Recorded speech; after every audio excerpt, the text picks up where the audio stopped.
안녕하세요. 까칠한 담임쌤입니다. 바로 본론부터 들어가도록 하겠습니다. 오늘은 12월 8일이고 평가원이 예정대로라면 이틀 후에 성적표를 발표하게 됩니다. 여러분이 성적표를 받으신다면 만족하시는 분들은 극소수이실 거고 대부분 큰 충격과 슬픔과 절망 속에 빠지시게 될 겁니다. 그런 감정 속에서 정시 지원 데이터를 분석하시게 되면 실수하는 부분이 의외로 많기 때문에 그 점을 예방하고자 오늘 비록 가채점 데이터이긴 하지만 저하고 데이터 분석하는 법을 같이 연습하셨으면 좋겠습니다. 죄송하지만 미리 강조드리는데 어려울 겁니다. 어렵기 때문에 포기하지 마시고 여러 번 반복해서 보신다면 어느 정도 흐름이 파악이 되실 거고 그리고 또 반복해서 노력해 주신다면 이해가 되실 겁니다. 그런 상황 속에서 여러분이 지원을 하셔야지 나름대로 타당하고 합리적인 지원을 할 거라 장담합니다. 모르시는 내용이 있으면 동영상에 질문 남겨주시면 가능하면 신속하게 댓글을 달아드리도록 하겠습니다. 건방지지만 제가 여러분 지금 현재 상황을 한번 맞춰본다면 수능 시험이 어려웠기 때문에 지금 보시는 것처럼 절망과 두려움과 혼란 속에 빠져 계신 분들이 대부분일 겁니다. 그래서 무기력하게 포기하고 싶은 마음이 꽤 많이 드실 거고 그리고 까담 채널 말고 다른 유튜브 채널을 보시고 나신 후에 야 이거 너무 어려우니까 우리 돈 들더라도 컨설팅 업체 이용해야 되겠다라고 생각하시는 분들도 많으실 겁니다. 솔직하게 제 의견을 말씀드리면 고등학생이라면 담임선생님, 재수학원도 마찬가지겠지만 담임선생님 상담 외에도 아마 올해는 대부분 컨설팅 업체를 이용하지 않을까 생각이 듭니다. 그런데 그렇다 손 치더라도 지금 보시는 것처럼 온전히 타인에게만 의존하게 되면 여러분들이 합리적이고 여러분이 만족할 정시 지원을 못하게 됩니다. 그리고 여러분이 그런 생각이 세면 셀수록 이 시장은 결국 그런 공포 심리를 이용하게 될 겁니다. 여러분들도 유튜브 채널을 보시면 아시겠지만 크게 세 가지 방향성이 요새 정립되어 있는 것 같습니다. 일단 어느 정도 규모가 있는 컨설팅 업체의 유튜버 분들께서는 지금 정식 컨설팅 예약을 받고 계실 겁니다. 물론 제가 봤을 때 이 시점에 거의 다 예약이 꽉 찼을 거고요. 또 어떤 사이트를 가보면 가 배치표 사이트, 즉 대형 입시업체라든가 재수학원에서 제공하는 가 배치표를 보여주시는 사이트도 있고 또 어떤 데에는 등급별에 따라서 지원 가능한 대학의 라인을 잡아주시는 분들도 계십니다. 물론 그게 완전히 쓸모없다라는 건 아니긴 하지만 저도 이 바닥에 오래 굴러먹은 사람들 중에 한 명으로서 걱정이 앞섭니다. 솔직히 모르겠습니다. 저는 이게 클릭수 때문에 그걸 올리셨는지 아마 대부분 그 목적이 강하시겠죠. 그런데 올해처럼 정말로 다양한 변수가 있는 상황에서 그렇게 단순한 데이터를 제공하는 게 과연 여러분한테 득이 될지 정말 잘 모르겠습니다. 제가 여기 미리 써놓고 강조하긴 했습니다만 저도 저희 반 학생들이 지원할 대학을 찾을 때 제가 신기가 있어서 야 너는 여기 있으면 합격해 라고 하는 게 아니라 나름대로 데이터를 철저하게 분석을 합니다. 그리고 온라인 배치표도 활용을 하고 그렇게 단순하게 데이터를 제공하는 건 정말 위험하다고 생각합니다. 따라서 여러분이 온전하게 여러분의 운명을 또는 여러분 자녀의 운명을 타인의 손에 맡기지 마시고 저와 같이 공부를 해주셨으면 좋겠습니다. 제가 강조드리죠. 요새는 오히려 정보가 너무 많아서 문제죠. 근데 그 중에 뭐뭐 카더라 또는 그 중에 진짜 기적처럼 구멍을 뚫고 들어간 거를 일반화해서 얘기되는 경우도 많긴 한데 어쨌든 그런 정보 홍수 속에서 저하고 데이터를 분석하는 법을 같이 깨우치셨으면 좋겠습니다. 그리고 또 제 동영상이 리플이라던가 아니면 저희 반 제자들하고도 전화 통화를 해보면 뼈저리게 느낄 수 있지만 너무 겁을 내고 하고 계십니다. 근데 제가 그때마다 말씀드렸죠. 일단 온라인 배치표가 그런 부담을 상당수 덜어드릴 겁니다. 그래서 다시 한번 간곡히 부탁드리는데 온라인 배치표의 점수의 상정 원리 그리고 그 활용법을 숙지하시면 정말로 큰 도움을 받으실 수 있을 겁니다. 이거는 비록 예전에 찍은 동영상이긴 하지만 정시지원 컨설팅 시리즈에 제가 자세히 설명해 놨습니다. 단언하지만 그 어떤 사이트, 심지어 그 사이트를 운영하는 유튜브 채널보다 더 꼼꼼히 설명을 해놨으니까 봐주시면 좋을 것 같습니다. 물론 변동사항은 제가 추가적으로 동영상을 찍도록 할 예정입니다. 자, 이렇게 마음을 다잡고 공부를 해주셨으면 좋겠습니다. 자, 아울러 계산값에 추가 내용이 있습니다. 그래서 여기 블로그에서 자료를 다운받으시고 같이 봐주셨으면 좋겠습니다. 자, 이번 동영상을 들으실 때 유의할 점이 몇 가지 있는데 그걸 먼저 정리하고 가도록 하겠습니다. 이번 동영상은 22학년도 수능 데이터가 공식적으로 발표가 되고 나면 21학년도 수능 데이터 어떻게 비교를 하는지 그 방법을 보여드릴 겁니다. 특히 나중에 수능 공식 데이터가 발표가 나게 되면 그때는 종합적으로 설명드릴 겁니다. 즉 전년도 각 학교별 합격 데이터, 그리고 수능 성적 지표, 그리고 작년의 데이터를 어떻게 비교하는지 같이 설명을 드릴 겁니다. 10일 날 성적표가 발표되면 저도 저희 반 학생들 성적을 조사해야 되기 때문에 그때 동영상을 찍지 못할 거고 아마 새벽이나 11일 날 분석 동영상을 찍을 예정입니다. 그러면 그것도 열심히 같이 들어주셨으면 좋겠습니다. 일단 가장 중요한 핵심은 제가 지난번에도 얘기 드렸지만 등급 100분위 애매합니다. 뭐가 중요하느냐?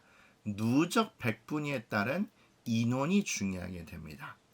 요거를 저하고 같이 연습하셔야 돼요. 이해를 하셔야 됩니다. 그런데 이거는 그 추후에 표를 보고 같이 활용하도록 하겠습니다.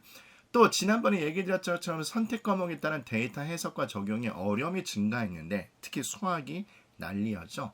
그래서 여러분이 많은 어려움을 호소하고 계시지만 제가 그때도 강조드렸을 겁니다. 이 세 개 사이트를 활용하자. 죄송한데 비용은 들긴 하지만 우리는 그 비용 이상의 가치를 얻어낼 수 있습니다. 참고로 이 세 개 사이트에 돈 받고 광고를 찍는 게 아닙니다. 제가 계속 10년 넘게 활용을 해왔던 사이트들이고 이거 말고 다른 사이트를 활용하셔도 되긴 합니다만 어차피 작동 원리는 동일합니다. 그래서 정식 컨설팅 시리즈를 보시고 이거를 익히신 다음에 여러분이 구매한 걸 활용하셔도 상관은 없을 거라 생각됩니다. 자, 그리고 주의할 건 이겁니다. 오늘 가장 중요한 게 제가 말씀드린 요거였죠. 각 과목별로 추정 인원을 계산을 하고 각 대학교별 모집 정원하고 비교를 하는 게 좋습니다. 그런데 사실 이거는 각 과목별로 써놨지만 사실상 수학 선택이라고 보셔도 무난할 겁니다. 어쨌든 이것도 표를 보고 설명을 드릴 거고요. 자, 이런 결론이 나오게 된 이유는 간단한 원칙 때문에 그렇습니다. 지금 여러분이 뭐 가배치표를 보든지 간에 아니면 입시 업체에서 그 데이터의 산정 계산을 어떻게 하냐면 보통 누적 100분위에 따른 인원, 즉 등수 가지고 합니다.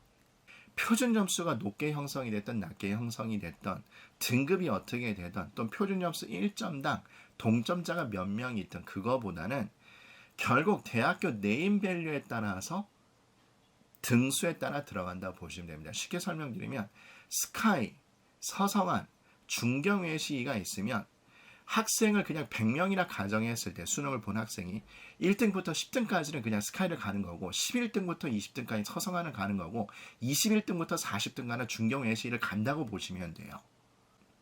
이것이 일반 원리라고 보시면 됩니다. 그런데 그런 계산을 우리가 할 수가 없습니다. 저도 하려면 한 대학만 하더라도 날밤을 새게 했죠. 그런데 그게 온라인 배치표가 해줄 겁니다. 그러니까 여러분 너무 걱정하지 마시고 그 다음 말씀드렸다시피 100분위 표준점수 총점이 동점이어도 대학교 반영 비율에 따라 등수는 변동이 됩니다.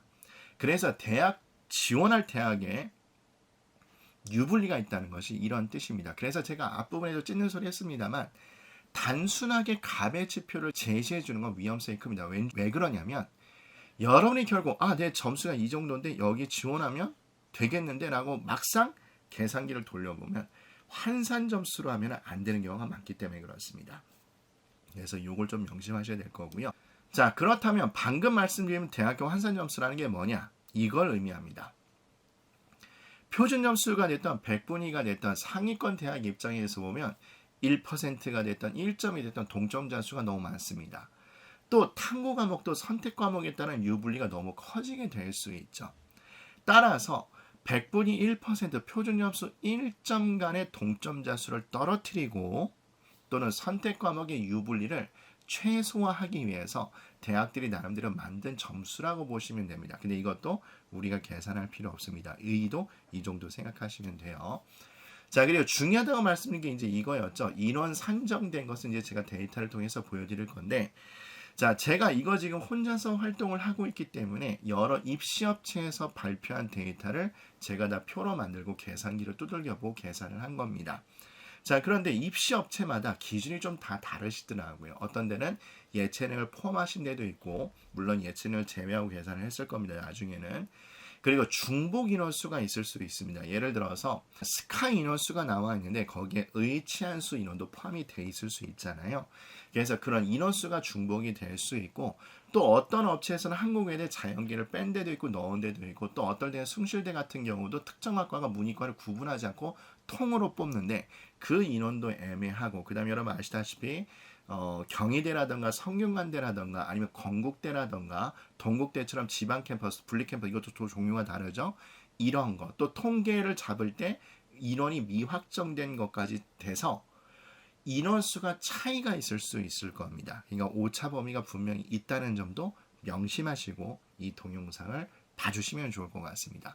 자, 그럼 이제 제가 지금부터 천천히 설명드릴 테니까 잘 따라오셨으면 좋겠습니다. 자, 그렇다면 우리 이번에 실제로 학생 수의 증가율 그리고 응시율의 증가율을 따지고 뭐 정시도 늘었다고 하는데 그게 정말 사실인지 확인부터 해보도록 하겠습니다. 일단 큰 방향성을 먼저 잡도록 할게요. 자, 3페이지를 보시면 됩니다. 3페이지를 보시면 여기는 이제 응시생의 고3이냐 재수생이냐 또 검정고시 출신이냐 요 비율이 나와 있습니다. 사실 요거는 뭐 별로 중요한 것 같지는 않고요. 성별도 마찬가지로 별로 중요할 것 같지는 않습니다. 자, 실제로 중요한 건 이제 여기서부터 중요하죠. 자, 여기서 안타까운 게 뭐냐면 미적분 중에서 과탐 또 확률과 통계 중에서 사탐, 무슨 과목 무슨 과목을 선택했다 이렇게 보여주지는 않습니다. 평가에서 이 데이터를 공개해주면 저희가 예측하기 상당히 좋은데 그거는 공개하지 않고 다 따로따로 한다는 거 기억해 주시면 좋을 것 같습니다. 조심할 건 뭐냐면 여기는 미적분 인원, 응시 인원 중에서 실제로 사탐을 응시한 인원들도 있을 수 있습니다. 이건 6월달, 9월달 제가 평가에도 말씀을 드렸죠. 자, 그러면 이 두 번째 표부터 신중하게 같이 보도록 하겠습니다. 일단 국어는 50만 명 정도가 되고 그 다음에 한국사도 50만 명 넘게 됐는데 여기 보시는 것처럼 인원수가 차이가 있습니다. 아시는 것처럼 한국사는 대부분 응시를 해야 되는데 학교에 따라서 특히 예체능일 수 있겠죠. 국어 같은 경우 또 수학 같은 걸 반영 안 하는 데도 있을 수 있기 때문에 이렇게 인원수가 차이 난다고 보시면 됩니다. 근데 어쨌든 이 인원이 제일 많으니까 이거 50만 명, 50만 9천 명을 전체 인원으로 잡았고 그 중에 자연계를 지원할 수 있는 미적분 선택자는 18만 4천 명, 그 다음에 기하를 선택한 친구들은 4만 1천 명입니다. 그리고 확률과 통계를 선택한 친구들은 25만 7천 명 정도라고 보시면 되고 전체 비율로 따지면 수학을 신청한 학생들 중에서 53%는 확률과 통계를 지원했다고 보시면 될 겁니다. 자, 그런데 여기서 우리 한 가지 알아야 할 데이터가 있는데 그게 바로 뭐냐면 여기 보시는 것처럼 미응시 인원이라고 보시면 돼요. 그래서 여기다 하나 동그라미를 치고 여기다 하나 밑줄을 쳐주시면 좋을 것 같습니다. 자, 실제로 50만 9천 명이 응시를 했는데 1교시의 실제 응시, 즉 시험장에 오지 않은 친구들이 10.8%, 약 5만 4천 명 정도가 안 왔다고 합니다. 그러니까 50만 9천 명 중에서 여기 이제 인원이 나와 있죠. 요걸 잡은 겁니다. 여기서 약 90%가 실제로 응시를 했으니까 45만 2천 명을 우리가 데이터로 잡는 거예요. 아시겠죠? 자, 이걸 데이터로 잡고 어쨌든 큰 방향성은 요거라고 보시면 될 겁니다. 자, 그럼 우리 그 밑에 보도록 할게요. 자, 그렇다면 실제 모집 정원이 정시와 수시에서 특히 정시가 늘었다는데 어떻게 됐느냐? 보시면 아시겠지만 실제로 늘은 걸 확인하실 수 있을 겁니다. 그죠? 그래서 4천 명 정도 늘었고요. 마찬가지 요거 상대적으로 이제 줄었겠죠. 수시의 인원이 여기로 갔을 거니까. 특히 실제로 중요한 거, 죄송한 얘기냐면 상위권 대학을 좀 중심으로 얘기를 드려야 되겠죠. 특히 서울 소재 상위권 15개 대학은 보시는 것처럼 정시 인원이 꽤 많이 늘었습니다. 그죠? 그리고 여기는 여기도 어느 정도 좀 늘긴 했네요. 근데 여러분 잘 아시겠지만 올해는 수능 시험이 어려웠기 때문에 제가 조심스럽게 예측을 해보면 최저를 충족하지 못한 친구들이 많을 거니까 여기에서 여기로 어느 정도 이월이 될 거라고 생각합니다. 그래서 우리가 고려해야 될 인원수 중에 하나는 수시 2월 인원이 어떻게 되느냐. 자, 여러분 여기다 좀 메모를 하도록 할까요? 수시 2월 인원. 아이고 죄송합니다. 마우스로 쓰려니까 글씨가 좀 지랄 같네요. 자, 이렇게 수시 2월 인원이라고 하나 써놓으시면 좋을 것 같아요. 이게 많이 넘으면 넘어올수록 우리한테는 유리한 게 될 겁니다. 자, 그리고 그 뒤에 있는 데이터하고 합쳐서 보여드릴 때 좀 조심할 게 뭐냐면 이걸 여러분 나중에 그 뒤에 표를 인원수를 합산해 보면 여기는 인원수와 차이가 있는데 얘는 예체능 다 포함했을 겁니다. 예체능 다 포함했을 거고 그 밑에 있는 자료들 또 5페이지에 있는 자료들은 예체능을 제외한 수시와 정신원이니까 인원수 차이가 있다는 점 다시 한번 상기를 드립니다. 자, 이제 어려운 거는 중요한 거는 5페이지입니다. 그래서 여러분 5페이지 제일 위에다가 중요 표시하도록 할게요. 가능하면 여기는 색깔펜도 여러 가지를 쓰셨으면 좋겠습니다. 자, 제가 얘기 드렸던 것처럼 올해 가장 큰 변수는 결국은 수학에서 미적분하고 기백의 1등급 인원 비율이 몇 %냐 이걸 겁니다. 사실은 이것 때문에 자연계는 모든 입시판이 다 흔들렸다고 보시면 되고 이 인원수를 보시면 아시겠죠. 인문계는 비록 여러분 성적표에 찍힌 등급은 가슴 아픈 등급이 될 수 있긴 하겠습니다만 누적 인원을 보면 2등급이어도 그게 생각보다 나쁜 점수가 아닐 수 있다는 걸 생각을 해주시는 게 중요할 겁니다. 자, 이거를 제가 말씀드렸죠. 제가 신기가 있어서 예측하는 게 아니라 데이터를 보여드릴게요. 데이터를. 자, 보도록 하겠습니다. 일단 색깔펜을 두 가지를 쓰셨으면 좋겠어요. 그래서 첫 번째, 21학년도에는 수리카, 즉 자연계에서 1등급 받은 인원, 지난번에도 강조드렸죠. 약 7,066명입니다. 여기다 표를 하나 해놓을게요. 자, 그러면 2022학년도에 자연계를 지원할 수 있는 학생들에서 1등급의 숫자가 몇 명인지 이제 같이 계산기를 두들겨 보는 겁니다. 자, 우리 앞 페이지에서 3페이지에 썼죠? 자, 여러분 거기 또 페이지 넘어가기엔 또 짜증나니까 여기서 그냥 간단히 써놨습니다. 50만 9천 명 중에서 1교시에 실제 응시한 인원이 45만 2천 명이니까 그죠? 10.8%가 미응시라고 얘기했었습니다. 그러면 수학 응시생이 48만 3천 명 중에서 10%가 미응시했으니까 우리도 10%를 미응시했다고 가정을 해보자 이거예요.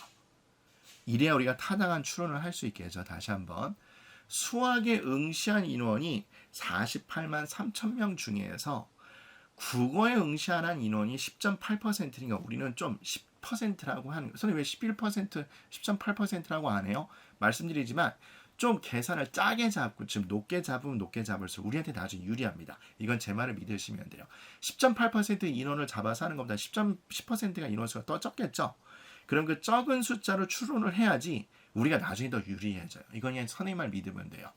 그래서 43만 5천 명이라고 가정을 해보자 이거예요. 그러면 이 43만 5천 명 중에서 잘 따라오셔야 돼요. 43만 5천 명 중에서 1등급은 4%가 될 거니까 얘를 계산기로 돌려버리면 17,400명 정도가 추산치로 나온다는 얘기. 17,400명 정도가 추정값으로 나온다는 얘기예요. 그러면 이것만 보더라도 물론 이 두 개를 비하면 2만 명 정도 되니까 그죠? 수리가의 1등급하고 수리나의 1등급을 합쳐주면 2만 명 정도 되니까 작년보다는 줄기는 했죠. 근데 문제는 여기에 미적, 기백, 확통이 섞여 있다고요. 여러분도 기사는 보셨을 거예요. 종로학원에서 지금 뭐라고 발표했냐면 자기네들의 가채점 데이터를 분석을 해보니까 이번 1등급 인원수의 89%가 미적분하고 기백일 거다 라고 발표를 했잖아요. 제가 지난 동영상에 했던 말 기억나요? 제가 봤을 때 70% 얘는 말이 안 될 것 같고 즉 1등급 인원수에서 미적분하고 기백 선택자가 70%는 말이 안 될 것 같고 90%가 될 가능성이 높은데 저는 그냥 여러분한테 혹시 몰라서 80% 추정치로 계산을 해서 설명을 드렸을 거예요. 그죠? 제가 그때 분명히 말씀드렸어요. 근데 지금 대부분의 입시업체들이 너무 가슴 아픈 얘기지만 90%를 미적하고 기백 신청자로 보고 있다고요. 그러면 17,400명 중에서 15,000명이 어떻게 해요? 1등급으로 추정할 수 있다는 얘기예요. 그럼 나머지 1,700명은 확통이겠죠. 이 인원이 1등급을 받을 수 있다고 추정할 수 있는 거예요. 자, 그럼 한번 봐봐요. 이 두 개를 한번 연결시켜 놓고 보면 이과는 1등급의 숫자가 거의 2배가 넘어요. 반면에 문과는 1등급의 숫자가 정말로 대폭 줄었어요. 그죠?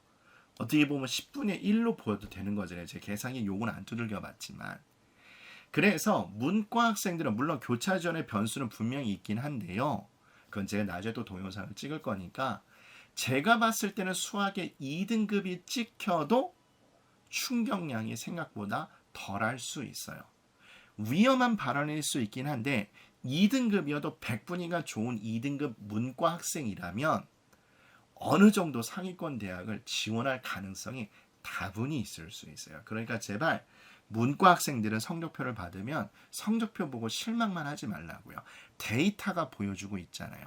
여기 한번 봐봐요. 작년에 1등급의 숫자가 13,800명인데 얘를 다 합쳐도 10,000명이 안 돼요. 3등급까지 합쳐도. 그죠?